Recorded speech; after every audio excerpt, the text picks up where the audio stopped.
tentar diagnosticar, explicar depressão e ansiedade de maneira simplista é algo cruel. Hoje a Organização Mundial da Saúde diz que a depressão é uma das doenças mais incapacitantes do mundo. E procurar uma causa dentre das centenas é como tentar dizer que eu que tenho como enxaqueca crônica, dor de cabeça, dizer que isso deve ter sido que você caiu quando você tinha uns 5 anos de idade, bateu a cabeça e hoje você tem enxaqueca crônica. E às vezes respostas simples para questões muito complexas criam mais frustração, mais angústia, mais dor. Existem muitas razões para se estar ansioso, para se estar depressivo. E eu queria fazer você olhar com um pouco mais de atenção para a história de Elias, que foi citado aqui. Em 1 Reis 19, fala o que havia acontecido. Tente imaginar, pintar um quadro junto comigo. Um pouquinho antes, eu quero dar um resumo. O povo de Israel estava completamente dividido, se é que existia realmente divisão. Será que eles adoravam realmente a Deus? Eles estavam sendo reinados, governados por Jezabel e Acabe. Os piores reis que Israel já tiveram. E literalmente esse povo tinha trocado o Senhor, Deus, por Acabe, por Baal, por Astarote, ídolos que não eram o Senhor, e Israel estava tomado pela idolatria. Elias, como profeta do Senhor, zeloso, com o coração todo devotado ao Senhor, que fazia muitos sinais e maravilhas em nome de Deus com o poder do Senhor, corajosamente se colocou, enviado por Deus, diante do rei Acabe, dizendo: olha, escolham quem vocês vão servir. Vocês, afinal de contas, desejam adorar a Baal ou ao Senhor? Isso no monte, como um espetáculo armado, 450 profetas de Baal e apenas Elias, o profeta do Deus vivo. E começou uma grande disputa ali, as pessoas silenciosamente observando, ninguém tomando partido, querendo saber o que iria acontecer. E é muito interessante essa passagem, eu chamo você a observar com mais cautela, 1 Reis 18, desculpa. E é muito interessante que chega a ser debochado. O coração de Elias estava tão convicto de quem era o Senhor, que ele fala assim: olha, vocês querem fazer o quê? Façam o que vocês quiserem aí, mas não vai acontecer. O pessoal lá, os profetas de Baal, começaram a fazer danças, começaram a se cortar. Para o quê? Para que descesse fogo no sacrifício deles. Eles fizeram tudo. Aí Elias até perguntou: está faltando alguma coisa aí? Vocês querem uma ajudinha? O que é que está faltando para vocês? E nada de pegar fogo naquele sacrifício. Elias era tão ousado que ele falou: pode meter água aí, pega umas caixas d'água aí, bota aí nesses novilhos, que é para o sacrifício. Pode encharcar. A Bíblia nos conta que desceu fogo e consumiu completamente aqueles sacrifícios ao ponto de não sobrar nem um pouco de água. E todo mundo olhando aquele espetáculo falou: o Senhor é o único Deus verdadeiro. Até Acabe, o rei, se prostrou ali naquele momento consternado e reconheceu. As pessoas seguraram os profetas de Baal, prenderam eles e todos eles foram assassinados. Uau! Qual era a expectativa no coração de Elias, gente? Finalmente essa nação vai voltar para o Senhor. Finalmente esse povo vai adorar o único Deus verdadeiro. Finalmente a nação vai voltar para o Deus que é devido. O que acontece é que Acabe volta para casa, contando as notícias espetaculares que já tinha saído já na Globo, no SBT, na Record, em todo lugar. E quando Jezabel, a sua esposa, ouve a notícia, ela fala assim: eu juro por todos os meus deuses, que se hoje Acabe não tiver morto, vocês podem tirar a minha vida. E aí, Elias recebe um WhatsApp. Corre que o negócio vai pegar. Corre que você vai ser assassinado. Pare para pensar um pouquinho comigo. Qual era a expectativa no coração de Elias? E qual é a resposta que ele recebe? Um homem que fez algo tão extraordinário em nome de Deus, no poder de Deus, ele recebe de volta uma ameaça de morte. Literalmente, ele estava para ser morto. E a Bíblia fala que Acabe, versículo 1, contou a Jezabel tudo o que Elias havia feito, incluindo o modo como havia matado todos os profetas de Baal. Por isso Jezabel enviou esta mensagem a Elias: que os deuses me castiguem severamente, se até amanhã, nesta hora, eu não fizer a você o que você fez aos profetas de Baal. Uau! Elias teve medo e fugiu para salvar a vida. Foi para Becerba, uma cidade em Judá, e ali deixou seu servo. Depois foi sozinho para o deserto, caminhando o dia todo. Sentou-se debaixo de um pé de giesta e orou, pedindo para morrer. Já basta, Senhor, disse ele, tira minha vida, pois eu não sou melhor que meus pais, não sou melhor que meus antepassados que já morreram. Então ele se deitou debaixo do pé de giestas e dormiu. Enquanto dormia, um anjo o tocou e disse: levante-se, coma. Elias olhou em redor e viu, perto de sua cabeça, um pão assado sobre pedras quentes e um jarro de água. Ele comeu, bebeu e se deitou novamente, dormiu. O anjo do Senhor voltou, tocou mais uma vez e disse: levante-se e coma um pouco mais, do contrário não aguentará a viagem que tem pela frente. Ele se levantou, comeu e bebeu, e o alimento que lhe deu forças para uma jornada de 40 dias e 40 noites até o monte Sinai, o monte de Deus. Ali encontrou uma caverna onde passou a noite. Então o Senhor lhe disse: o que você faz aqui, Elias? Ele respondeu: tenho servido com zelo ao Senhor, o Deus dos exércitos. Contudo, os israelitas quebraram a aliança contigo, derrubaram teus altares, mataram todos os teus profetas. Sou o único que restou e agora também procuram me matar. Saia, ponha-se diante de mim no monte, disse o Senhor. E enquanto Elias estava ali, o Senhor passou. E um forte vendaval atingiu o monte. Era tão intenso que as pedras se soltavam do monte diante do Senhor. Mas o Senhor não estava no vento. Depois do vento houve um terremoto, mas o Senhor não estava no terremoto. Depois do terremoto houve o fogo, mas o Senhor não estava no fogo. E depois do fogo veio um suave sussurro. Quando Elias o ouviu, cobriu o rosto com a capa, saiu e ficou na entrada da caverna, e uma voz disse: o que você faz aqui, Elias? Ele respondeu outra vez: tenho servido com zelo ao Senhor, o Deus dos exércitos. Contudo, os israelitas quebraram a aliança contigo, derrubaram teus altares, mataram todos os teus profetas. Sou o único que restou e agora também procuram me matar. Então o Senhor lhe disse: volte pelo caminho por onde veio e vá para o deserto de Damasco. Quando chegar lá, unja Azael para tu. Preservei 7.000 de Israel que nunca se prostraram diante de Baal, nem o beijaram. Frustração. Você ter convicção de que as coisas estão no controle, está tudo certo, e o que acontece é o absoluto contrário. É o total absurdo de acontecer aquilo que você não esperava. A decepção que bate na porta da vida de Elias é algo que acontece na vida de muitos de nós. Vivenciar uma realidade que era completamente incontestável, assim, né? Você fica assustado, mas você fala: de onde vem isso? E Elias fica assustado com essa realidade. Por que eu vou ser assassinado?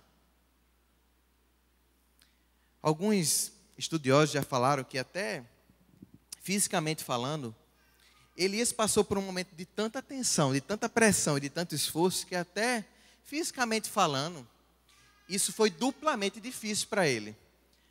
o oposto da realidade que ele esperava e seu corpo estava literalmente estafado. As glândulas suprarrenais estavam supercarregadas. Sabe como você fica, né, como saturado? É literalmente como ele estava. Ele estava sobrecarregado. Ele faz uma viagem, a única coisa que ele quer fazer é dormir. Mas a gente sabe que o que ele queria era morrer. Ele fala assim, olha, por favor, Senhor, pode tirar minha vida. Eu não sou melhor do que meus pais. Eu sou tão pecador quanto eles. Eu não tenho nada de melhor. Eu sei que o Senhor não me usou, mas eu estou vendo aqui que eu não sirvo para nada. O que é que acontece nesse momento, gente? Deus chega, enfrenta Elias e pega ele e fala, você está todo errado. O conceito de vida está equivocado. Você não fez do que deveria fazer. É isso que acontece. Acontecem coisas muito impressionantes. Num deserto, lugar onde a gente vai para se isolar. Quando a gente está doente. Quando a gente está mal, a gente não quer ver ninguém. Quando a gente está desamparado, angustiado, ansioso, depressivo, a gente quer ficar só. Deus nunca nos deixa só. O Salmo 139 fala que a gente pode ir para o mais fundo do abismo. Deus está lá. E esse Deus sabia da necessidade de Elias. No meio de ambientes que não havia provimentos, havia pão, havia água para ele comer. Deus é aquele que nos força a fazer o que a gente não quer, mas o que a gente mais precisa. E ele precisava comer. Elias precisava se alimentar. Não bastava Elias se alimentar, além de descanso, Elias precisava se mover. Ficar onde ele está, naquela zona de conforto onde ele acreditava, era morte para ele. E ele fala, se prepara, porque você vai ter que caminhar 40 dias. E ele vai ter que caminhar. Como é que Deus fala com Elias? Deus fala de forma doce e com cuidado. Deus não questiona Elias. Muitas vezes a gente pensa que a solução na vida das pessoas que estão doentes ou que estão passando por alguma dificuldade é questionar, buscar uma razão, é resolver o conflito. E a gente vê que a primeira ação de Deus na vida de Elias foi cuidar. Qual é a sua necessidade? O que é que você precisa? Às vezes nós queremos ser os solucionadores da pátria, os que resolvem. E nem Deus chega para Elias como alguém que resolveu algo, mas colocou à disposição da sua necessidade. Isso nos toca. Deus incomoda também o Elias para tirá-lo da zona de conforto que era para ele importante, mas que não era o que faria ele ficar bem, o que era bom para ele. E a gente precisa ter sensibilidade para as pessoas que estão passando por dificuldades. O que é que elas precisam? Como nós podemos dar suporte? E quando nós estamos passando por isso, às vezes nós ouvimos as pessoas que nos amam. É um passo de coragem, sair do lugar onde a gente quer estar. Se mover para o lugar onde a gente não quer ir. Mas ok, Elias chega no monte do Senhor. E Deus vai falar com ele, gente. Mas como é que Deus chega? A Bíblia é tão incrível, né? Eu acho que, não sei se a psicologia sabe disso. Mas quem ensinou a perguntar foi Deus. Boa parte da psicologia é baseada em perguntas. Mas o primeiro que perguntou foi Deus. Disse, onde vocês estão? Quem disse que vocês estavam nus? Deus sempre nos chama a um diálogo. Deus sempre nos chama a conversar. Ele fez isso com Adão e Eva, ele continua a nos chamar. E a pergunta que já sabia a resposta, Deus, foi pergunta a Elias, o que é que você veio fazer aqui? O que é que está acontecendo, Elias? O que é que te trouxe aqui, Elias? O que é que está te angustiando, Elias? O que é que está te maltratando? O que está deixando teu coração angustiado? E Elias não sabia, mas Elias acreditava em uma mentira. Elias se sentia extremamente injustiçado.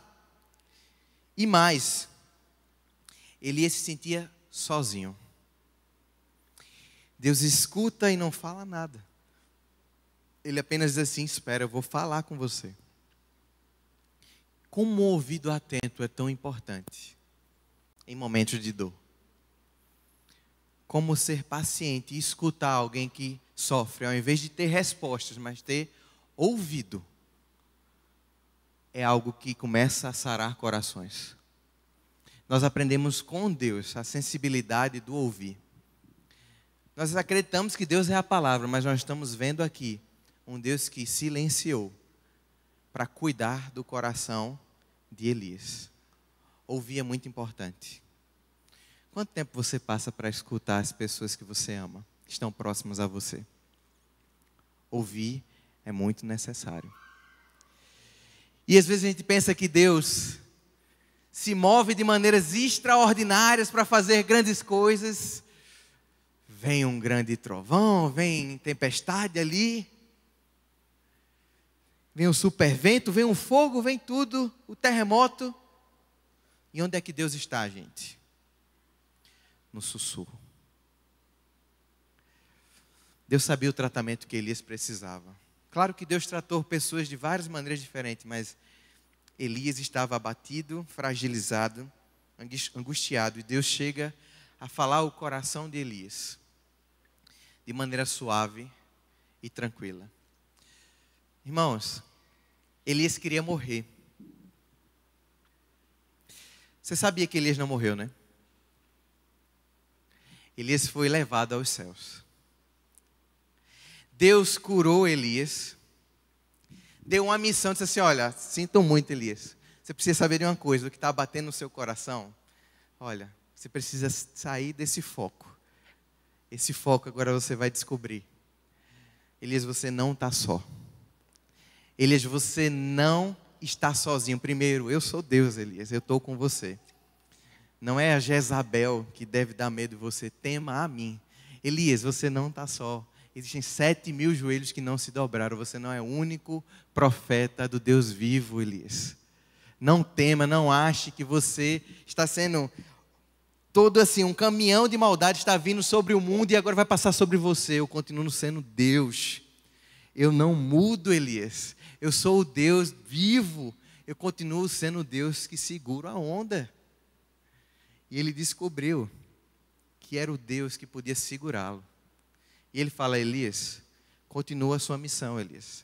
Vai ungir fulano, vai cuidar de cicrano, vai preparar outra pessoa. Porque eu vou levar você para mim. Elias não morreu. Elias foi curado pelo Senhor. Todos nós, gente, temos alguma tempestade na vida.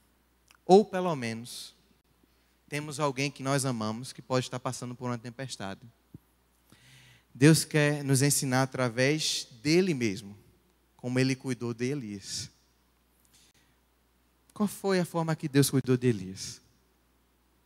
Chegou cheio de respostas, cheio de ações, cheio de atitudes. Deus cuidou de Elias. Qual era a necessidade que ele tinha? Fome, cansaço. Deus ouviu Elias, para depois responder e restaurar Elias. Como nós agimos na vida das pessoas? Há 2 anos atrás, praticamente, a minha irmã passou por um processo. 2 anos que ela está boa, aliás. Já botei o spoiler. Todos nós sofremos muito com a minha irmã. Minha irmã entrou num processo de ansiedade muito forte, ao ponto de entrar numa depressão. Tudo isso aconteceu por causa de uma mudança. Ela foi morar na Bahia, se desvinculando de tudo que ela tinha em Pernambuco. E isso mudou radicalmente a vida dela. No início do casamento, ela passou por essa grande dificuldade. Quando o bebezinho dela nasceu, ela teve depressão pós-parto.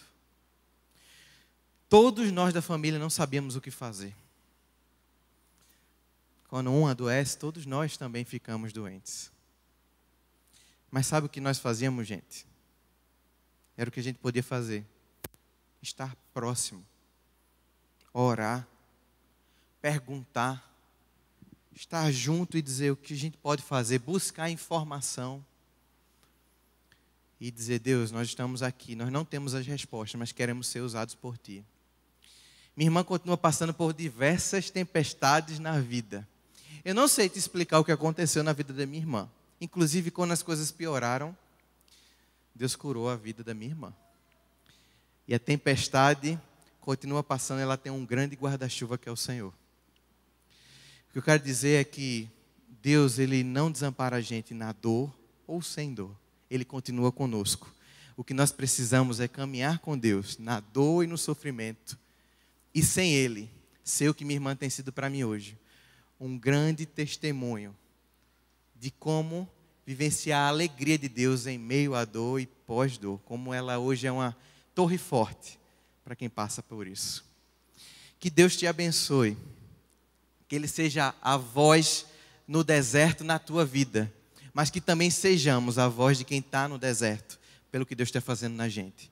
Que sejamos processo de cuidado e de amor na vida das pessoas. Eu queria orar com você. Queria pedir a Deus que nos usasse para a glória dEle. Pai, muito obrigado pelo Teu amor por nós. O Senhor é tão sensível. O Senhor nos ensina a ser gente. E precisamos muito do Teu amor, do Teu cuidado. Precisamos ser recuperados, tratados. O equilíbrio nós só encontramos em Ti, Jesus. Pai, se existem pessoas que estão passando por dor, por angústia, por sofrimento aqui, Senhor, ajuda elas a entender que elas não estão sozinhas, Senhor.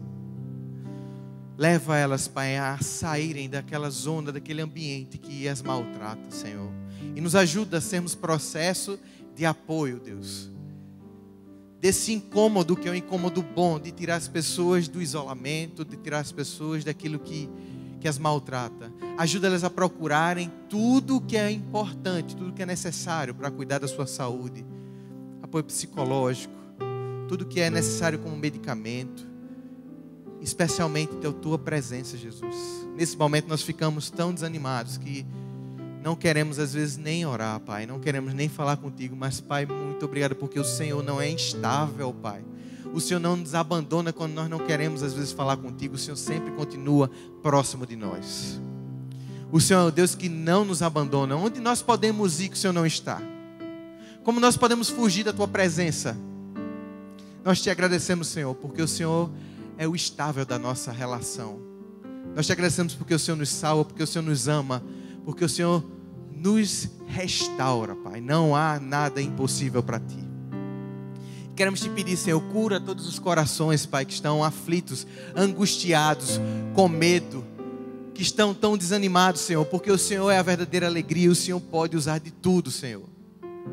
Tudo está nas Tuas mãos e o Senhor pode fazer também o extraordinário. Te pedimos isso. Mas também, Deus, todos nós, que talvez não estamos passando por essas situações específicas, queremos ser usados para a glória do Teu nome, Pai. Nos ajuda a não nos esquivarmos dessa situação, não nos livrarmos dela, não ficarmos com medo, não acharmos que não temos resposta ou palavras, mas Senhor, nos ajuda a sermos como o Senhor, Pai. Temos a coragem de estar próximos, sermos ouvidos, sermos pacientes, sermos amor, Pai. Nos ajuda a sermos mais semelhantes a Ti. Abençoa a Tua igreja, continua a falar conosco através desse musical, para a glória do Teu nome. Amém.